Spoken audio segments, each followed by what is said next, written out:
Welcome back viewers, आप देख रहे हैं ये देश है हमारा। देखिए, एक बात पक्की है, दम होगा तो भाषण खूब देंगे, राशन का ठिकाना है भैया, राशन तो भैया आटा खूब दिखाएंगे, आटा मिल नहीं रहा, टमाटर मिल नहीं रहा, मिर्ची हो गया अमीर जी 160 रुपये। अरे काहे मिर्ची खा रहे हैं? मिर्ची खाएंगे, काहे मिर्ची खा रहे इतनी? भाई मिर्ची अदरक तो बिहार वाले खाते हैं। ममता जी आई थी, ममता जी आई थी। अरे सुनिए ना, हमें बिहारी इतना अच्छा तो आता नहीं है। ममता जी आई थी, थोड़ा रसगुल्ला खाते। रसगुल्ला जनता को खिलाएंगे, हम नॉन रोटी मिर्ची खाएंगे। सुनिए लेकिन भाजपा मलाई खाएगी, वो कह रहे हैं हम नून रोटी और मिर्ची खाएंगे, रसगुल्ला जनता को खिलाएंगे। देश को ही खा लेंगे। अच्छा जवाब है। डाटा देते हैं, आटा नहीं। तो याद आ गया, जो पाकिस्तान कभी कहता था कि हमें कश्मीर चाहिए, वह आटा नहीं है, पाकिस्तान ये है मोदी जी की ताकत। अरे आटा में पाकिस्तान चाहिए, पाकिस्तान आ गया, आटा में पाकिस्तान का संबंध। पब्लिक के भी सवाल आएंगे फिर। अमीर जी, ये तरीका ठीक हाँ, नहीं है। अपनी बात बोलूंगा। दूसरी बात, क्योंकि खाने की करी तो राजनीति के परिप्रेक्ष्य में भी कह देता हूं, मुंह में दांत नहीं, पेट में आत नहीं, और चले हैं बिरयानी खाने पाकिस्तान चले गए। जब दांत नहीं था, आंख नहीं था, तो पाकिस्तान का बिरयानी खाने चले बोल लिया। अब आपने बोल लिया, अब मैं जवाब देता हूं। सुनो, एक समय ऐसा था कि 26/11 के मुंबई आतंकवादी हमले हुए। मनमोहन सिंह जी से पूछा आर्मी ने, हम नेस्त नाबूद कर देंगे, कर नहीं पाए। नरेंद्र मोदी जी ने आर्मी को खुली छूट दी, घुस के ठोका पाकिस्तान को। ये फर्क है। अभी सुनिए, ये नरेंद्र मोदी 140 करोड़ हिंदुस्तानियों की ताकत है। टोका जाए, ऐसा बात बोल रहे, गले के नीचे हजम नहीं हो रहा। हमारे सेना, हमारे जवान वहां शहीद हो रहे हैं। अरे चलिए, नहीं हुई अमीर जी, मैं वरना फिर देखिए बीच में टोकना नहीं चाहता हूं, या हर लाइन पे टोकेंगे ठीक नहीं। अब सुनिए, भारत को जोड़ेंगे, यात्रा पे चल रहे हैं, और मोहब्बत की दुकान है। मोहब्बत की दुकान में व्यापारी कौन है? कन्हैया कुमार। भारत तेरे टुकड़े होंगे। भैया, ऐसे व्यापारियों से भारत को बजाय भगवान जो कि टुकड़े करते हैं, ये इनकी मोहब्बत की दुकान है। मोहब्बत की दुकान, मोहब्बत की दुकान है। लेकिन कन्हैया कुमार, अगर कन्हैया कुमार को रखेंगे तो मोहब्बत की दुकान। रोहन जी की बारी है, रोहन जी की बारी है, निवेदन को स्वीकार करें। ओके ओके, आप मोहब्बत की दुकान, मोहब्बत बात करते थे, मोहब्बत पर जब भाजपा बात करे तो गुस्सा आएगा। कन्हैया के बारे में कुछ बोल दिया, जगदीश टाइटलर गुस्सा आ गया भैया को। कन्हैया कुमार से जितना आपको लगाव है उतना ही लगाव उनको है। आप पूछिए मत, अगर इन्होंने टिकट दी थी तो समर्थन नहीं करेंगे ये लोग, मैं जानता हूं इस बात को। चलिए आगे बढ़िए। ओके, रोहन जी, ये राहुल जी अब 2024 का चुनाव भी नहीं लड़ेंगे क्योंकि हाईकोर्ट ने सजा को बरकरार रखा है। माफी काहे नहीं मांग लेते इस पूरे मामले के ऊपर? अरविंद केजरीवाल ने कई बार मांगी है, कई बार गलती हो जाती है, माफी मांग के आगे बढ़ जाना चाहिए। आज राहुल जी को ये लोग बंगला ले ले, गाड़ी ले ले, सब ले ले, उनको कोई फर्क नहीं पड़ता। उनके साथ जनता है। एक दिन में उन्होंने चाबी छोड़ दी। इतने साल पुराना उनका बंगला था, कभी उनको मोह नहीं था। आज वही कर्नाटक में जाके जनता ने उनकी बात को स्वीकार किया। कब तक आप राजनीति करते रहेंगे? उनका एक एमपी नारायण काछड़िया, उसी पे आ रहा हूं। इनका एक एमपी, मैं चैलेंज के साथ कहता हूं, अगर गौरव भाटिया में हिम्मत हो तो उसका जवाब देके दिखा दे। नारायण काछड़िया अमरेली का एमपी, 3 साल की सजा होने के बावजूद आज भी सांसद बने हुए। क्यों? राहुल गांधी मुझे आंसर दीजिए। इसका आप आंसर देके दिखाइए। कोर्ट के भी ऑफिसर हैं तो जिम्मेदारी से जवाब दीजिएगा। मैं जो भी कहता हूं बड़ी जिम्मेदारी से कहता हूं, और इतना जरूर कहूंगा कि नहीं, नारायण काछड़िया का जवाब देखिए, ये गलत है। नहीं, मुझे जवाब, आप बोलिए, चलिए। आप बोले नारायण काछड़िया का जवाब दीजिए। राजीव गांधी ने आप जवाब क्यों नहीं दे रहे? अरे आप वापस चले गए कहीं पे। मैं आपका स्पेसिफिक जवाब मांग रहा हूं। आपका एमपी है, अमरेली का एमपी है, नारायण काछड़िया, 3 साल की सजा हुई, आज भी एमपी नहीं है। डबल बात है चिल्लाने। अगर आप नहीं, अमीश भाई, हाईकोर्ट ने सदस्यता, मुझे अमीश भाई, क्या आपको नहीं लगता है कि सदस्यता चली जाती है? आजम खान की भी नहीं हुई ना। आजम खान की कई नेताओं की गई। नारायण काछड़िया अमरेली के एमपी की सदस्यता नहीं गई। अच्छा ठीक है, मैं चैलेंज के साथ कह रहा हूं, जवाब दे दे। राहुल गांधी के साथ भेदभाव वाला व्यवहार हो रहा है कांग्रेस का, यार मेरी बात जी, भेदभाव हो रहा है राहुल गांधी के साथ। कांग्रेस बताइए नारायण काछड़िया का क्या हुआ? क्या बकवास? आज भी एमपी है, आज भी इनके एमपी। शांत कराइए पहले। नहीं, जवाब दीजिए ना। ठीक है, आप सुन लीजिए ना। 30 न्यायपालिका स्वतंत्र है, पवन खेड़ा की अरेस्ट रोक दी, टाइगर जिंदा, टाइगर जिंदा है। आप इसका बताइए सदस्यता कैसे हुई, रद्द कैसे हुई? शांत कराइए। आप बताइए सजा कैसे? शांत कराइए। आप बताइए। बौखलाहट नहीं, आप आपकी बौखलाहट कॉमेडी सर्कस नारायण काछड़िया यही बता रहा हूँ, कॉमेडी सर्कस नहीं है। सबसे बड़ा जोकर कौन है? आप भी ताली कौन बजाता है? आप ये व्यक्तिगत टिप्पणी मत कीजिए। मैं भी किसी को तोतला नहीं कहना चाहूंगा, मैं किसी को तोतला नहीं कहना चाहूंगा, मैं भी नहीं कहना चाहूंगा, ये मेरा संस्कार नहीं है। यूनिफॉर्म सिविल कोड पर तो ये लोग बिखर गए हैं जी, अन्य मुद्दों पर इनका क्या रहेगा? ये एक अच्छा सवाल है। इसका जवाब राजकुमार भाटी जी देंगे। भाटी जी एक बात जवाब दीजिए, वो कह रहे हैं कि यूसीसी के मुद्दे पर तो आप बिखर गए हैं, कई पार्टियों ने सरकार का समर्थन करा है और बोला कि हम यूसीसी के साथ हैं, सरकार का नहीं यूसीसी का समर्थन किया है, लेकिन बाकी मुद्दों पर कैसे होगा, आपका नेता कौन होगा, ये सब सवाल खड़े होंगे, पब्लिक जानना चाहती है ये सवाल। पहली बात तो यूसीसी पे विपक्ष बिल्कुल नहीं बिखरा है। पूरे विपक्ष की एक ही बात है कि पहले आप ड्राफ्ट लेके आएं, ये बताएं कि कौन कौन से कानूनों में बदलाव चाहते हैं, कौन कौन से कानून देखे। और मैं एक गारंटी के साथ आपको बता रहा हूं कि ये उद्धव ठाकरे साथ है, अरविंद केजरीवाल साथ है, ये केवल धार्मिक बहस शुरू करना चाहते हैं देश में, इसलिए इस तरह के सिगुफे छोड़ते हैं। पूरा सोशल मीडिया पे चल रही है, मेन मीडिया दिखाता नहीं इस तरह की खबरों को। एक ये जो है पुणे में पब्लिक स्कूल है, वहाँ के जो प्रिंसिपल हैं ईसाई, बजरंग दल के लड़के उस स्कूल में घुस गए। खबर पूरी पड़ी है, हमने खबर कल दिखाई है, वहाँ पर लड़कियों के टॉयलेट के अंदर कैमरा लगा हुआ था। भी था जी, सुनो वो मामला है, वो मामला अलग है, वो मामला ये कौन? आपका सवाल क्या है? आपका सवाल क्या है? भाटिया साहब से हैं, एक श्रीवास्तव साहब से हैं जी। क्या महाराष्ट्र में मुख्यमंत्री एकनाथ शिंदे जी भाजपा के गले की हड्डी बन गए हैं, जिन्हें कंट्रोल करने के लिए आपने पवार साहब को करीब लाया है? और दूसरा श्रीवास्तव साहब से मैं ये समझना चाहता हूं कि अजीत पवार साहब की कौन सी योग्यता है जो आपको नहीं दिखी और भाजपा को दिख गई? जी, अच्छा सवाल है, और मैं बता दूं ये जर्नलिस्ट ही हैं, आज हमारे साथ जुड़े हैं। थैंक यू सो मच, आप यहाँ पर आए हमारे साथ।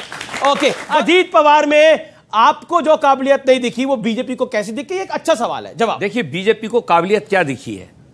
भारतीय जनता पार्टी महाराष्ट्र में जो 48 लोकसभा की सीटें हैं उनमें से 3 या 4 सीटें ही जीत पा रही है, और उनको ये बात मालूम है कि अगर महाराष्ट्र में उनको बहुमत नहीं मिला तो आने वाले दिनों में 2024 के लोकसभा के चुनाव में उनको सरकार बनाना कठिन होगा। ये उनको ऐसा लगा कि आदरणीय अजीत पवार डैमेज कंट्रोल करना तो समझदारी है, बेवकूफी तो नहीं है। तो क्या देखा, वही तो मैं बता रहा हूं कि आदरणीय अजीत पवार के बारे में उनकी राय यह है कि अगर अजीत पवार साहब बीजेपी के साथ काम करेंगे तो शायद वहां पर हम लोग चुनाव जीत के आ सकेंगे। लेकिन मैं बात बताना चाहता हूं कि अभी तो 3-4 सीटें जीतने की भी संभावना थी, लेकिन उनके इस करने के बाद अब महाराष्ट्र की 48 सीटों में भारतीय जनता पार्टी हारेगी। ये मैं आज आपके चैनल पर बोल रहा हूं अमित जी। अच्छा, और आपको लगता है जो आपके विधायक गए हैं और सांसद जो गए हैं वो हारने के लिए गए हैं वहां पर? निश्चित रूप से, सारे के सारे निश्चित रूप से।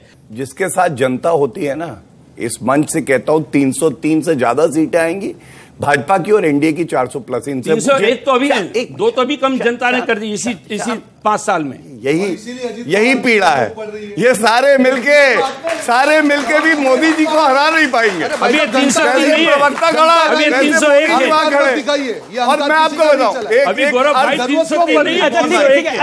ठीक है, देखिए एक शेर अर्ज कर दीजिए। शेर अर्ज कर दीजिए। शेर अर्ज है। हाँ, शेर अर्ज कर दीजिए। अगर आप शेर है तो बता दीजिए ना। नहीं भैया, मैं तो इंसान हूँ, ये नहीं बताऊंगा गधा कौन है, लोग बुरा। अरे वो तो जनता को दिख रहा है, ठीक है, जो 9 साल का जवाब नहीं दे पाया। अब शेर अपने आप को लॉयर बोलते हैं, जवाब नहीं दे पा रहे। ठीक है, चलिए। अच्छा, बोल तो दीदी। देखिए, मिल बैठे हैं जुगनू सारे, ऐलान ये है आओ सूरज को हटाया जाए, वही इनका हाल है। ये जुगनू क्या सूरज की तरह चमकेंगे? अरे मोदी जी हैं, अंगद का पैर है, रख दिया तो रख दिया, हिला नहीं सकते इटली वाले। नरेंद्र मोदी ने सदन में बोला था एक अकेला सब पे भारी है। क्या आपको लगता है 24 की तैयारी है और बीजेपी कहती है कि बैंड, देखिए जो बैंड बजाएंगे हम विपक्ष का और बारात निकलेगी भारतीय जनता पार्टी जनता के साथ जीत की? जो आदरणीय प्रधानमंत्री जी कह रहे एक अकेला सब पर भारी, ये भाषा अहंकारी की है। और अहंकार तो आप जानते हैं कि लोकतंत्र में तानाशाही, अहंकारी, हिटलरशाही जब नहीं चली है तो फिर मोदी जी की भी नहीं चलेगी जी। ये देश की जनता मांग रही है अमित जी, रोटी, कपड़ा और मकान। और जब ये मांग करती है तो बीजेपी हो जाती है परेशान। जनता एक और कह रही है, अब नहीं चलेगी परिवारवाद की दुकान। अरे परिवारवाद तो पूरे देश की जनता परिवार है। हमारा परिवार गरीब, मजदूर, किसान, नौजवान है। और इनका परिवार कौन है? पूंजीपतियों और गरीबों के आवाज को दबाना चाहते हैं।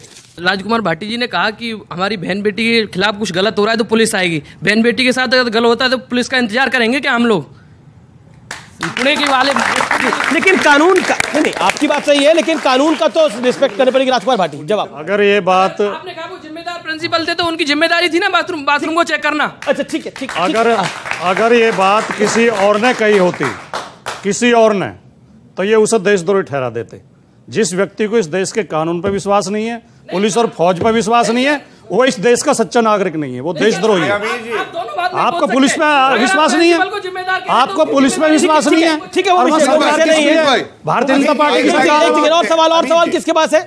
राहुल गांधी जी की बोलने की आदत है, कभी भी कुछ भी बोल देते हैं। उनका क्या है कि वो सोचते नहीं है, पहले बोलते हैं, उसके बाद सवाल क्या है? सवाल उनका ये है कि जैसे मोदी सरनेम वाला जो मुद्दा था, मोदी सरनेम वाला मुद्दा, उस मुद्दे के ऊपर पूछना चाहता हूं। जब मोदी का सरनेम वाला मुद्दा बोला गया था उस पर। अच्छा बिल्कुल, वो कह रहे हैं वो मतलब उन्होंने वो बात क्यों बोली? अगर उन्होंने बोल दी तो फिर देखिए आपकी गलती नहीं है भाई साहब। आप जब व्हाट्सएप में कटी हुई क्लिप देखते हैं ना, उनमें आगे जो नीरव मोदी बोला था, ये जो आगे नाम जो थे वो आपने सुने नहीं। और मैं आपकी गलती नहीं मानता हूं। व्हाट्सएप यूनिवर्सिटी, आप 9 साल से सत्ता में हैं, आप राहुल गांधी जी की सदस्यता रद्द करते हैं, ठीक है, आपने कहा लॉ अपना काम करेगा। वही लॉ आपके एमपी के अगर आप नहीं करते हो तो आपको जनता को जवाब देना पड़ेगा। एक मिनट अमित जी, आप डिस्टर्ब हो जाते हैं। प्लीज बिल्कुल हम लोग इतने अहंकारी नहीं है, हम लोग अहंकारी नहीं है। हम लोग देखिए, ये भले ताली बजवा ले, सब कुछ करा ले, 9 साल से एक जवाब नहीं दे पाए। आप अपनी बात में शांत रहे, आप हंसते रहिए, आप लेकिन मुझे यकीन है राहुल गांधी मौका नहीं देगा। बिल्कुल 9 साल से जो पार्टी सत्ता में है आज अपने दोगलेपन का जवाब नहीं दे पाई। और भाई साहब के बाल बहुत अच्छे हैं, मैं सुरक्षा ऊपर वाले से कहूंगा कि उस तरह लेके ना घूमे। ये अहंकार महाराष्ट्र में टूटा था, 2024 में उस तरह आपके सर पे घूमेगा।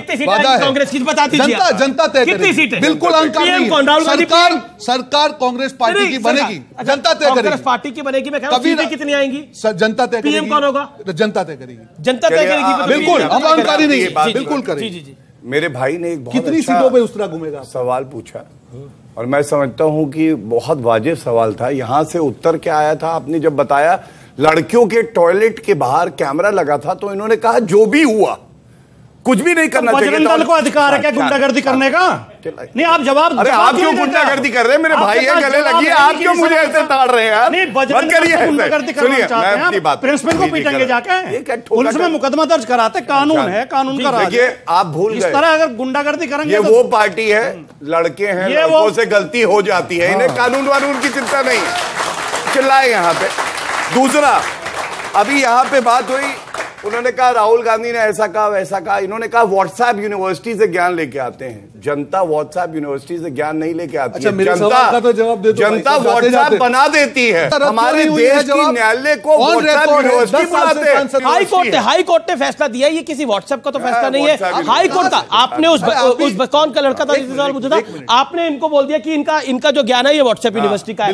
हाई कोर्ट ने जो फैसला दिया वो व्हाट्सएप यूनिवर्सिटी का है। देखिए ये लॉयर हैं तो भी इनका ये हाल है, कहां से कहां बात को जोड़।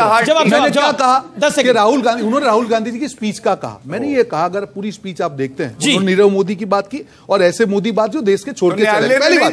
दूसरी बात, आज इतने लॉयर हैं, आज इनको ये नहीं मालूम है आज सदस्यता रद्द कौन करता है? सदस्यता कौन रद्द करता है? सरकार रद्द करती है। आज राहुल गांधी जी की अगर सदस्यता रद्द होती है तो इनके सांसद की रद्द नहीं होती। पर कोर्ट में गए ना, सदस्यता सरकार रद्द करती है। अमीश भाई आपको अपना नॉलेज कोर्ट में गए ना सर, कोर्ट में तो गए आप, कोर्ट में राहत नहीं मिली ना, कोर्ट ने बोला माफी मांग लेते, राहुल जी माफी मांग लेते। आज सदस्यता रद्द करने की है, ठीक है, आप नहीं समझ रहे। सुनिए एक और बात, सदस्यता रद्द तो ये वही ऑर्डिनेंस है जो राहुल जी ने फाड़ा था। ये वही ऑर्डिनेंस है जो राहुल जी ने फाड़ा था, जिसमें लालू यादव, जिसमें इनसे पूछ के देखिए, इस व्यक्ति को देखिए, लालू यादव के लिए ऑर्डिनेंस फाड़ा था और वही ऑर्डिनेंस भारी पड़ गया। ये विधि का विधान था, ये विधि का विधान था। और अब बात व्यूअर्स मंदिरों में ड्रेस कोड की। प्रदीप मिश्रा मशहूर कथावाचक हैं, इनके एक बयान ने बड़ी बहस को जन्म दे दिया है और दरअसल प्रदीप मिश्रा मंदिरों में ड्रेस कोड के खिलाफ है। प्रदीप मिश्रा का कहना है कि भगवान को कपड़ों से कोई मतलब नहीं है, उनका लेना देना तो भक्त की आस्था और श्रद्धा से है। मेरा सवाल है कि क्या आप अपने वर्क प्लेस में नाइट सूट पहनकर जाते हैं क्या? जवाब होगा बिल्कुल नहीं। अगर आप वकील हैं तो क्या आप कोर्ट में जीन्स टी शर्ट पहनकर जा सकते हैं? तो इसका भी जवाब है बिल्कुल नहीं। अगर आप दोस्तों के साथ पार्टी करते हैं तो क्या आप शादी का लहंगा या शेरवानी पहनकर जाते हैं? जवाब होगा नहीं। तो मंदिरों में आपके कपड़े कैसे हो, इस पर विवाद क्यों है? ये तो कॉमन सेंस यानी सामान्य ज्ञान की बात है कि मंदिर आस्था का प्रतीक है, केंद्र है, फैशन शो का कोई ऑडिटोरियम नहीं। वहां लोगों को ईश्वर में लीन होने के लिए जाना चाहिए या फिर अपनी फैशन स्किल के प्रदर्शन के लिए। हमें कोई अधिकार नहीं है कि हम मंदिरों में अपने असभ्य कपड़ों के जरिए दूसरों को असहज महसूस कराएं। आजादी सबका अधिकार है, लेकिन आजादी के साथ जिम्मेदारियों का बोझ भी आता है। जिम्मेदारियां निभाए बिना आजादी का आनंद बेहद खतरनाक साबित हो सकता है। लोगों को जिम्मेदारी का एहसास हो, इसके लिए बीते 2 महीनों में कई मंदिरों ने ड्रेस कोड लागू कर दिया है। जुलाई 2023 में जम्मू कश्मीर के बावे वाली माता का मंदिर, जुलाई 2023 में ही हरिद्वार के दशेश्वर महादेव मंदिर, ऋषिकेश का नीलकंठ महादेव मंदिर, जून 2023 में सहारनपुर का श्री भूतेश्वर महादेव मंदिर, जून 2023 में ही खाटू श्याम मंदिर और मां वैष्णो देवी के दरबार में भी समेत देश के कई और मंदिरों में ड्रेस कोड लागू कर दिया गया है। ऐसे ही व्यवस्था गुरुद्वारों में भी है। पुरुष हो या महिलाएं, आपके कपड़े सभ्य और आपका सिर ढका होना चाहिए। मस्जिदों में भी पूरा शरीर ढका होने का नियम है, पूरी दुनिया में फॉलो भी इसे किया जाता है। चर्च में जाते वक्त भी ध्यान रखा जाता है कि श्रद्धालु के कपड़े वहां मौजूद दूसरे लोगों को असहज ना करें। याद रखिए, बेलगामा आजादी का वही नतीजा होता है जैसा हमने केदारनाथ और बद्रीनाथ धाम में रील्स के पागलपन में उछलते कूदते युवाओं के रूप में देखा है। इसका नतीजा यह हुआ कि मजबूरन अब केदारनाथ और बद्रीनाथ धाम में रील्स बनाने पर प्रतिबंध लगा दिया गया है। सोचिए, अगर मंदिरों में ड्रेस कोड खत्म कर दिया जाए तो आजादी की सीमाएं न जाने कहां और किस हद तक लांघी जाएगी। इसलिए मेरी आपसे प्रार्थना है कि इस संवेदनशील मुद्दे पर बेहद ध्यान से कोई फैसला लीजिएगा, क्योंकि इसका असर सिर्फ आप पर नहीं बल्कि पूरे समाज पर पड़ेगा। इसीलिए मैंने सोचा आज आपसे इस संवाद को करूं और खास तौर पर मैं अपने युवा भाइयों को आज कहना चाहता हूं कि आपके लिए आजादी बहुत महत्वपूर्ण है, लेकिन जिम्मेदारी भी उतनी महत्वपूर्ण होनी चाहिए। नमस्कार।